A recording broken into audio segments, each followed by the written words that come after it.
Welcome to the Social Work Race. This is where we have discussions around professional issues, social issues, anything to do with the front line. More focused on social work, but we're all social workers really. Thanks for joining. I have another interesting, possibly quite heavy topic.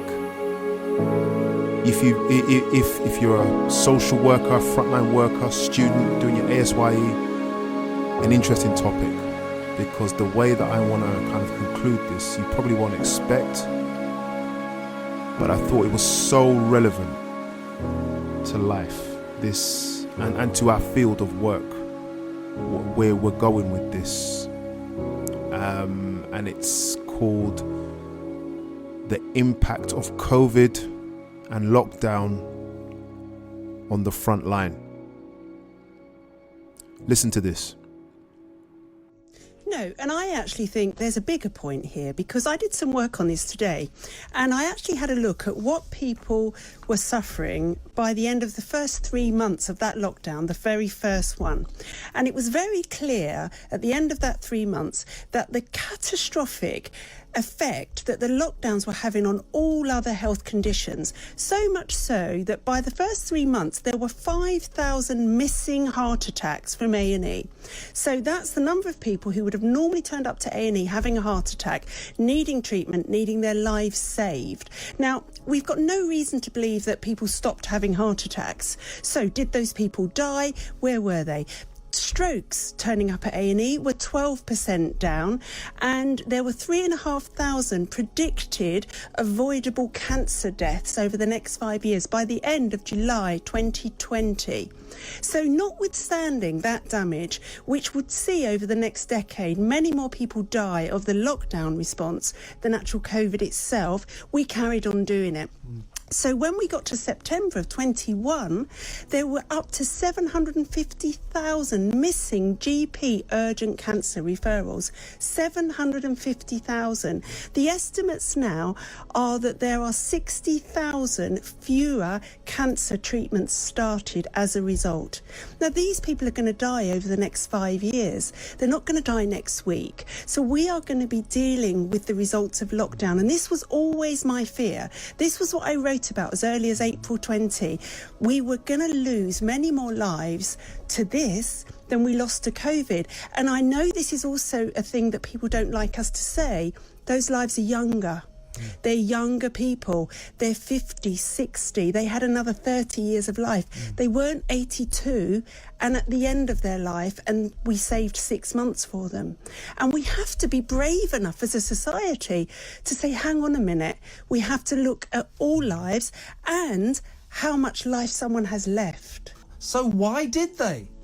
Why did they? Was it because our pandemic planning was so inefficient and spread all over the show that we just didn't know how to react? Was it that there was something else coming from the WHO and the World Economic Forum that all countries then acted the same? I don't know. Why did he do it? I mean, I don't think we should let him off the hook for this stuff. I don't think we should let him off the hook, because what people don't see, and I think this is what people really don't understand, is those hospitality businesses that are going to go to the wall because of what he did, and the people who are going to lose their livelihoods and then be plunged into poverty along the way as the standard of living goes up as well.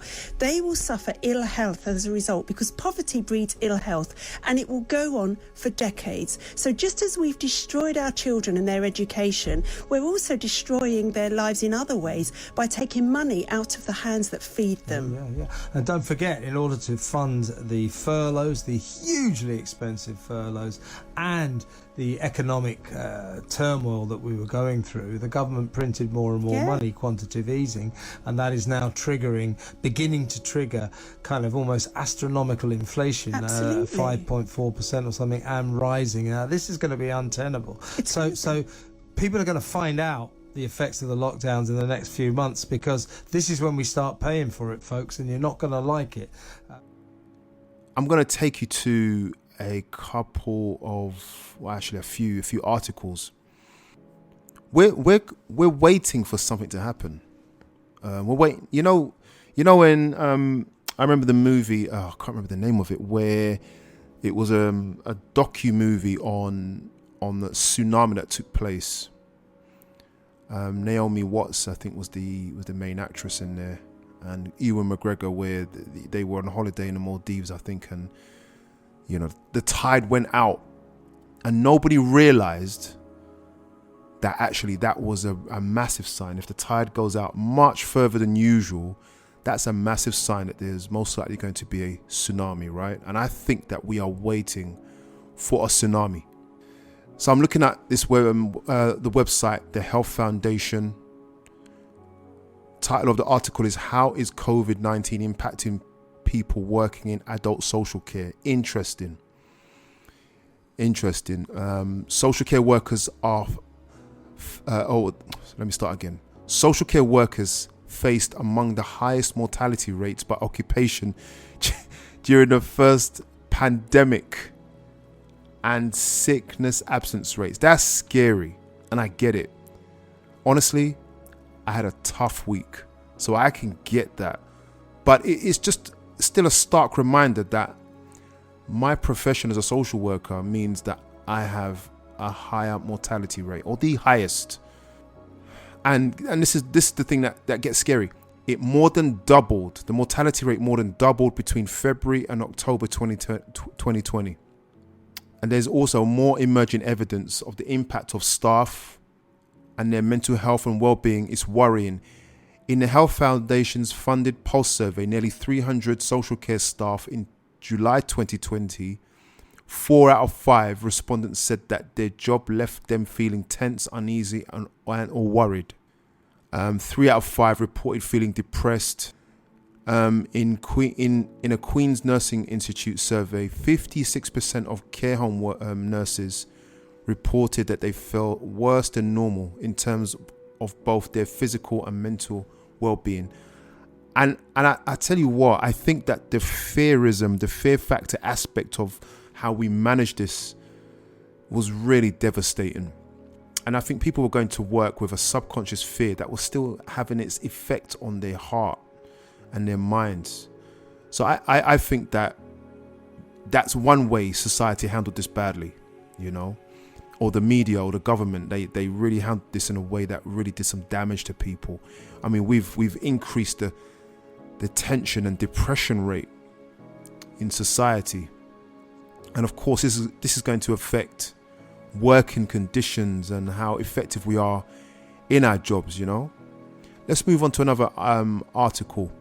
ITV News article there says twice as many women were killed by men during COVID lockdown. Now, my question is this, right? My question is, did anybody stop to say, hold on, this is going to create more problems than it will solve? Because we already know it's about 1.82 women a week are killed just from domestic violence. So when we lock down, where will they be? And this was something that I discussed with a couple of friends of mine in the field on this very issue of lockdown. They worked in children's services at the time, and they said, we cannot see who these children are. Teachers were saying, we don't know how safe some of our pupils are, knowing what they're going through. Some of them are in child protection care, with child protection status, or they are genuine children in need. We don't know where they are. So if we don't know where the children are, did anybody in government stop and say, actually, people are going to disappear. Maybe we should handle this differently? Why did we go straight for the fear aspect, or the fear of death aspect? Did we not? Oh, wow, over the past decade, 1,425 women have been murdered in the UK. That's roughly a woman every 3 days. Oh, wow. Official figures from the Office of National Statistics also show a spike in domestic abuse since COVID restrictions were imposed, accounting for around 1 in 5 crimes recorded in the 4 months since March. That's 7% more than the same period last year. So you can only imagine that domestic abuse went up. And I'm going to go into this a bit more. Domestic abuse definitely went up as a result. We have got another article from the Health Foundation shows that there is emerging evidence that COVID-19's impact on mental health and health inequalities, and I would say it's not just COVID-19, more our approach to managing it. It's the lockdown policy. Here we go. More than 2/3 of adults in the UK, that's 69%, reported feeling somewhat or very worried about the effect COVID-19 is having on their life. And that was through the fear factor. This has taught me a lot, because the way we related to the public, and I say we, I don't mean me, about this situation, we could have done a better job, again, because we've created more problems than we have solved. You know, the most common issues affecting well-being are about the future. Of course, everybody was scared of dying. Feeling stressed or anxious, around 56%, and feeling bored, 49%. So boredom is like, you haven't got much to do now, right? If you're not working or if you're isolating and stuff like that. You know, lockdown has brought social isolation to many, particularly people living alone or those who have been shielding. That was stressful.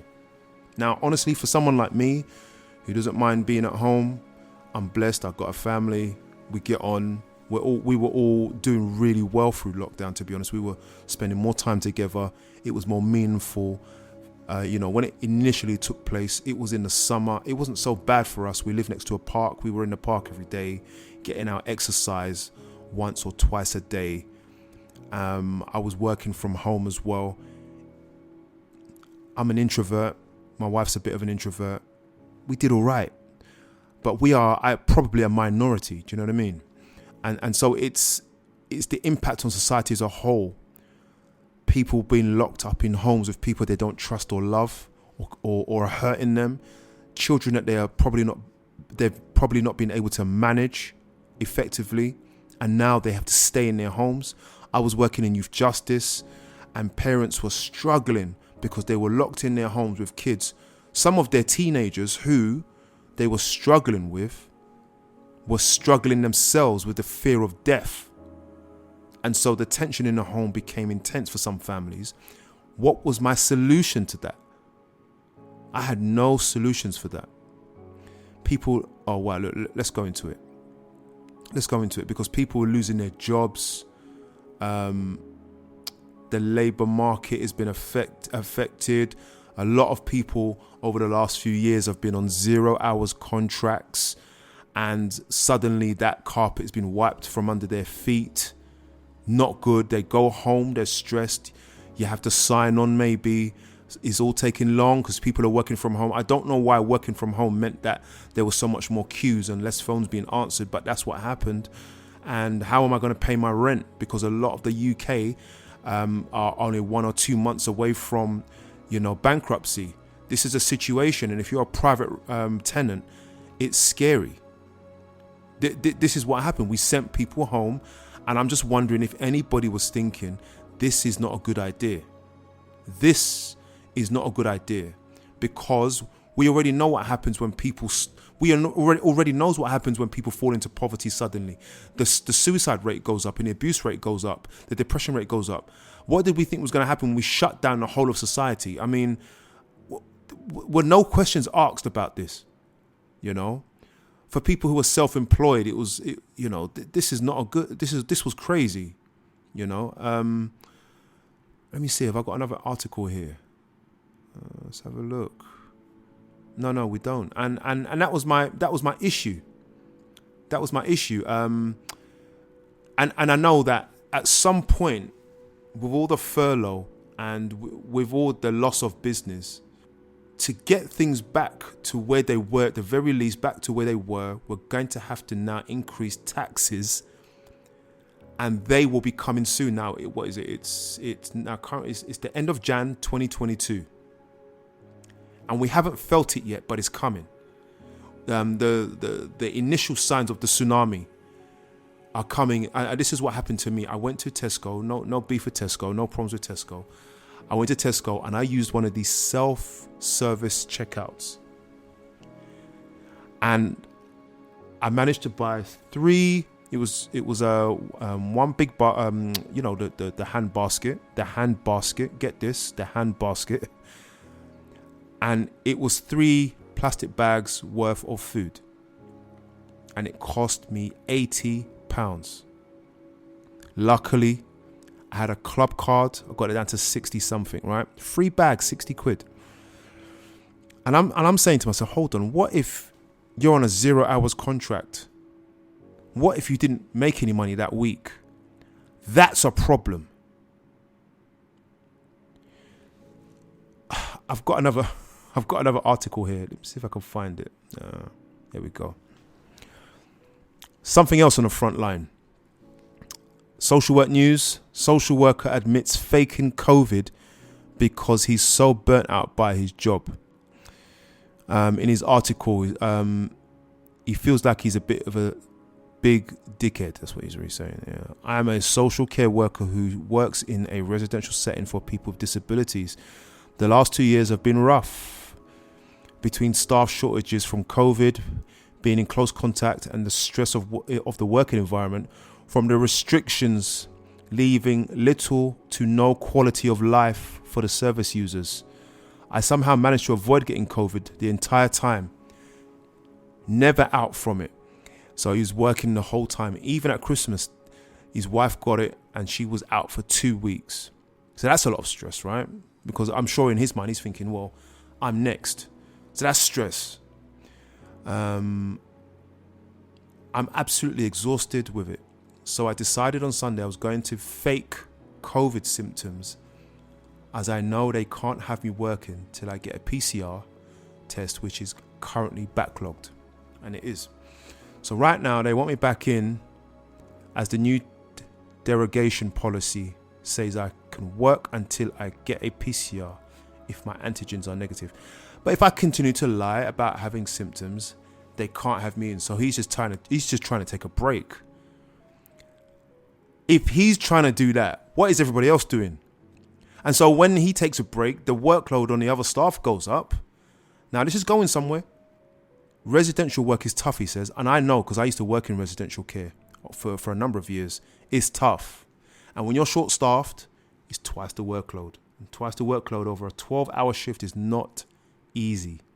And I know other people who did the exact same thing in social work, in wherever I've worked in the last 2 years. I know people have done the very same thing just to survive. Yeah. And I think the mental health impact is massive. I remember working in the courts in youth justice, and the courts even now are still so backlogged, it's ridiculous. They were operating on a very rigid system of social distancing, only a certain number of people out in the court. Kids were waiting for months, maybe a year longer than necessary because of these lockdown procedures. I'm just wondering who was watching this and thinking it was a good idea to have a young person or a victim wait a year longer than they need to for the simplest justice. Yeah, it could be suggested that lockdown, it could have been handled differently, because really it looks like lockdown has caused more problems in the long run, and possibly irreparable problems. There are families that are broken because of it. There are jobs that are gone completely because of it. And where there's jobs, there's more poverty, mental, emotional health, hidden abuse. And as a result of our lockdown, more women and children, possibly husbands too, men, have died because of abuse. There's trauma, I guess, in the sense that you haven't been able to see your mum or dad in a care home, and the stress it caused them and the stress it caused you. I could ask a question: was there a better way of dealing with this? I am asking that question, but that's not really the meat of what we're dealing with. We're looking at the fact that higher taxes are coming and inflation is on its way, social services will need to prepare for this. And like you heard it in that interview from Talk Radio, it's not immediate. The impact is not immediate. The impact is like when the tide goes out and only a minority will understand that that's a bad sign, knowing that there's a wave 100 feet tall that's coming in. It's not just the immediate deaths and it's not just the immediate trauma, it's what's coming. And my encouragement to you is that if you're looking for work, then find a job in social services, because it will be there. I remember a year ago I received a phone call from an agency, and they were offering me £22 an hour for residential care. Now, at the time I was working, but I was shocked because a few months before, it was a standard £10, £50, £11 an hour. They've doubled it because they have no staff. And that was a year ago. I strongly suspect, that there will be a lot of jobs in the near future, and there will be more demands. And I don't know how much this country is going to improve.